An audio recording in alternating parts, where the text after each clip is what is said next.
E outra, pedir financiamento não é crime, né? Até agora, tudo que foi divulgado em relação ao Flávio não configura crime nenhum. Tanto que nem mesmo a imprensa tem conseguido fazer afirmações tão categóricas nesse sentido. Queria insistir num ponto nesse. O próprio Flávio Bolsonaro reconheceu que foi ao banqueiro Daniel Vorcaro depois que ele já estava preso, monitorado por tornozeleira eletrônica e num momento em que todo o ambiente político já sabia que havia sérias suspeitas em relação a ele, inclusive de fraude no BRB, que é um banco público, teve uma operação da Polícia Federal recente também relacionada à aplicação de fundos de previdência. Mesmo nesse caso, o Flávio ter ido, depois da prisão, procurar o banqueiro, você acha que ele agiu correto? Ao que se sabe, já havia um compromisso anterior de financiamento do filme, e o que estava sendo cobrado é o que já tinha sido combinado anteriormente para a execução do filme.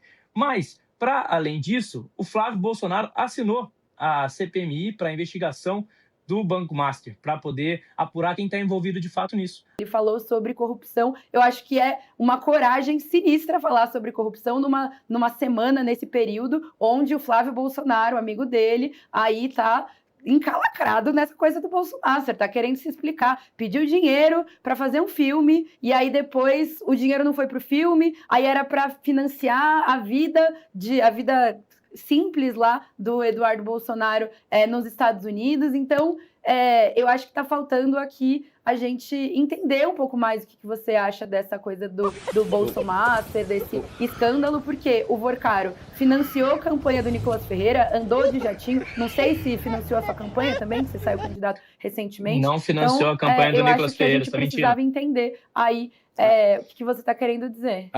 O senhor não assinou, o senhor Flávio Bolsonaro, uma CPI do Banco Master, em que 53 senadores assinaram. O senhor não assinou.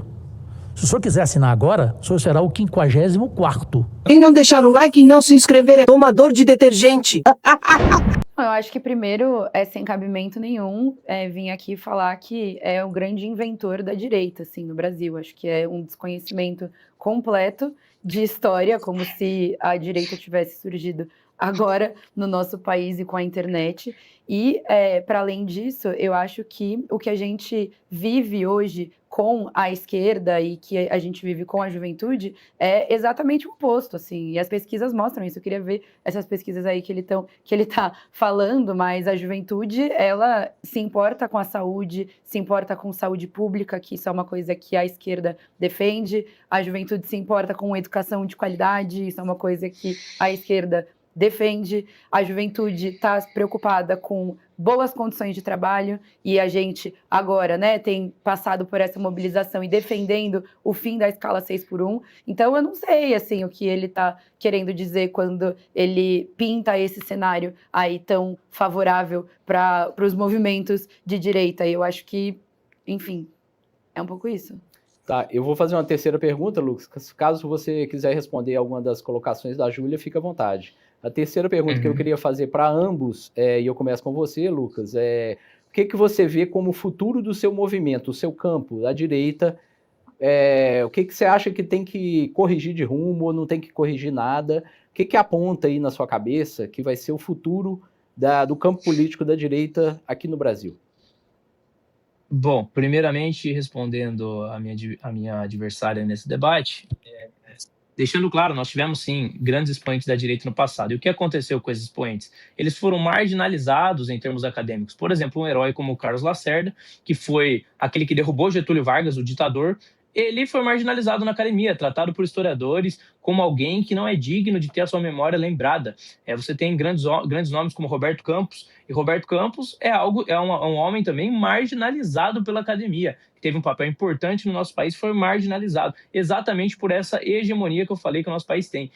Não, acho que primeiro falar sobre futuros da esquerda e o que a gente quer, assim. Eu acho que o Brasil é um país que a gente ainda precisa de muito trabalho. A gente viveu aí 4 anos do governo do presidente Lula, que ele pegou um governo destruído pelo Jair Bolsonaro. A gente não pode esquecer do déficit bilionário que o Bolsonaro deixou nesse país.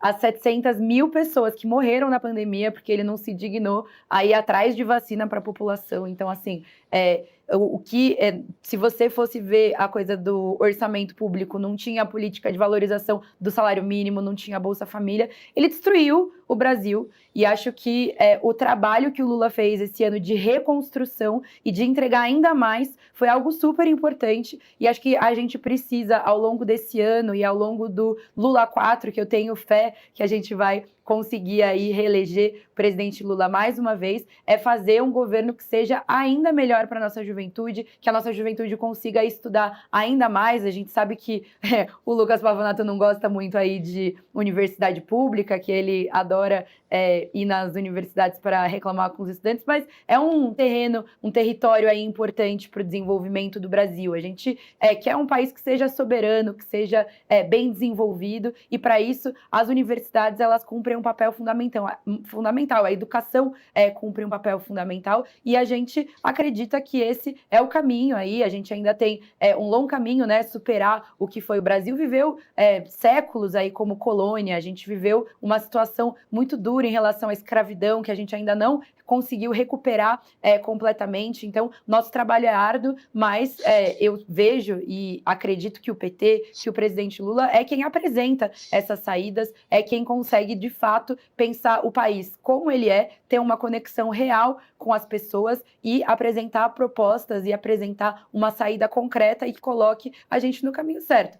Agora, você perguntou sobre a escala 6x1.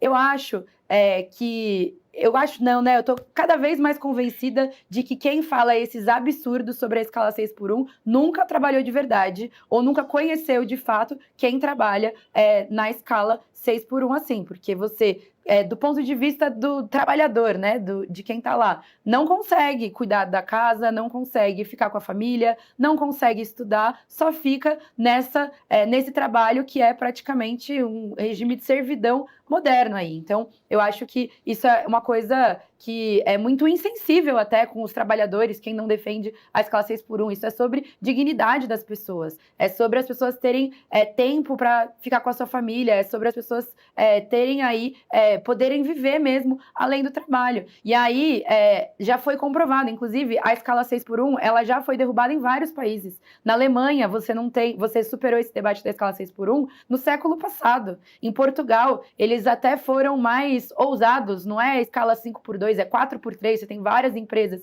disso. Então, assim, é muito fácil chegar aqui e falar, porque tem um impacto econômico, tem um impacto disso, e não apresentar coisa concreta. A verdade é que o fim da escala 6x1, ele é necessário para as pessoas, e do ponto de vista da economia, ele faz sentido. Ele, inclusive, pode reduzir o desemprego, e mais do que isso, as pessoas vão saber cada vez mais o valor do trabalho delas e não vão aceitar serem oprimidas, não vão aceitar qualquer trabalho, por um salário ruim. Ninguém quer trabalhar aí sendo numa situação abusiva de chefe, ninguém quer trabalhar num emprego ruim. As pessoas querem bons empregos e as pessoas merecem bons empregos. Então, a gente ter aí o fim da escala 6x1 e ter essas melhores condições é fundamental para a gente ter aí uma vida melhor para as pessoas, para a juventude como um todo. Ok, Lucas e Júlia, eu vou fazer uma última pergunta nesse bloco e também, mais uma vez, reitero que na fala de cada um, se vocês quiserem contrapor também, argumentar sobre o que a outra pessoa falou, fiquem à vontade. A pergunta eu vou começar com você, Lucas. A gente está num país inegável e inequivocamente dividido hoje na questão eleitoral e política. E eu queria perguntar para você, que é uma das jovens lideranças da direita, você vê algum mérito, algum acerto no campo oposto ao seu, na esquerda? E qual que é esse mérito? Bom, primeiramente, eu acho que a divisão é um sinal positivo. Acho que o nosso país estar dividido é sinal de que nós somos ainda, de alguma forma, um país que tem alguma liberdade, porque países que não têm divisão são países ditatoriais, como é a Coreia do Norte, como é a Venezuela, que inclusive o presidente da minha colega aqui, ele fazia questão de receber aqui o ditador Maduro e que ele sempre deu respaldo para esse tipo de governo, chegou a financiar ditaduras ao redor do mundo. Nesses países que o PT financiou, realmente não existe divisão. No Brasil existe porque aqui nós temos ainda alguma espécie de debate, isso é um bom sinal. Em termos do que eu enxergo que de positivo, Positivo em termos morais e éticos na esquerda, não enxergo nada, mas enxergo em termos de estratégia. Eles ocuparam espaços que, inclusive, o espaço universitário, que a minha adversária aqui disse que eu não gosto, na verdade, eu gosto demais do espaço universitário. E é por isso que eu luto para que pessoas que destroem esse espaço, pessoas que estão lá há anos e anos, nunca se formam, ocupam, destroem, e agora em São Paulo mesmo estão fazendo baderna e pedindo que outros alunos estudem, é exatamente por isso que eu luto que as pessoas não estejam mais dentro desse ambiente, para que esse ambiente seja reservado para quem realmente precisa e quem realmente quer estudar.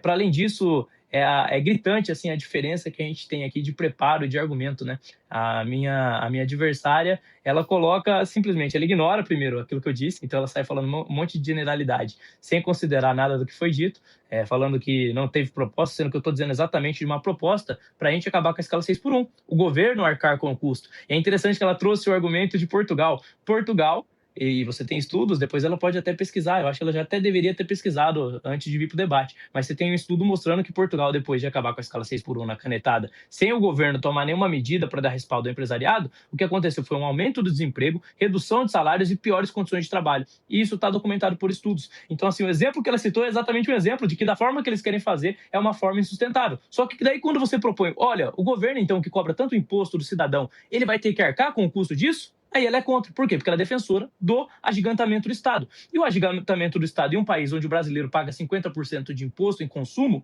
é, na verdade, tomar o recurso do mais pobre. Na verdade, condenar o mais pobre a continuar em uma condição de inferioridade sem conseguir ascender na vida. Você vê algum mérito no campo oposto ao seu, nesse país polarizado? Você vê quais são os pontos positivos que você vê no campo em que o Lucas milita? Não, eu acho que a primeira coisa é que eu fico preocupada de verdade quando uma pessoa vem nesse debate e fala que um país dividido, um país polarizado é uma coisa positiva, assim. A gente viu ao longo desses últimos anos famílias brigando, pessoas que não conseguem mais se conversar por conta desse tipo de postura da extrema-direita de colocar um contra os outros, assim. Então, acho que isso é uma coisa muito preocupante, porque enquanto ele fica querendo polemizar à toa, a gente tá com uma situação aí precisando que todo mundo contribua com o meio ambiente. A gente, enquanto ele fica querendo jogar uns contra os outros, a gente está perdendo várias oportunidades aí. Então, eu não acho que é bom as pessoas não se gostarem. Eu acho que é bom as pessoas serem capazes de resolver os problemas, as pessoas serem capazes. Democracia é isso. Democracia não é as pessoas gritarem umas com as outras. Igual ele vai na universidade, vai gritar com os estudantes, usar do poder dele de vereador da cidade de São Paulo para ir junto com a guarda municipal intimidar estudante. Eu queria ver alguma cena desse vereador numa universidade abrindo um livro. Alguma cena desse vereador indo numa sala de aula, porque ele vai lá que é para gritar e intimidar com o estudante. Eu acho isso vergonhoso. Não acho que você foi eleito para isso. Acho que quem votou em você era para você representar as pessoas, não para você ficar perseguindo o estudante. Acho lamentável. Mas acho também que a gente precisava... ele falou essa coisa... Primeiro que a economia, tipo assim, falou, falar que o Bolsonaro não deixou um déficit que foi um sucesso é patético, até porque a gente lembra como que estava a situação do dólar, a gente lembra, enfim, várias dessas outras coisas. E eu queria lembrar, o querido aqui é de São Paulo também, o Haddad agora é pré-candidato a governo do estado e ele foi também, enquanto ministro da Fazenda, quem fez uma reforma tributária, que na verdade tirou imposto. Então, olha como as coisas são engraçadas. Hoje, a gente tem quem ganha até R$5.000, não paga mais imposto de renda. E isso associado com quem ganha mais pode pagar mais, que é uma tributação justa, uma tributação necessária. A gente consegue corrigir desigualdade, a gente consegue corrigir coisas que estavam erradas no nosso país dessa forma. Não falando, tem mais imposto, imposto é roubo, sei lá o quê. Isso é um debate muito sem pé nem cabeça. E o que a gente fez nesses últimos 4 anos, eu não estou nem falando dos últimos, se a gente for falar desde o primeiro governo Lula, pode apresentar até mais coisa importante, assim, mas o que foi feito foi uma coisa histórica e que é muito importante para a economia, é muito importante para o bolso dos brasileiros e é muito aí necessário para a gente conseguir superar as desigualdades no nosso país. Mas o que acontece é que essa galera da extrema-direita tá fazendo o jogo dos BBBs, que a gente chama, né, dos bancos, das bets e dos bilionários, porque para eles pouco importa o que vai ser do trabalhador, se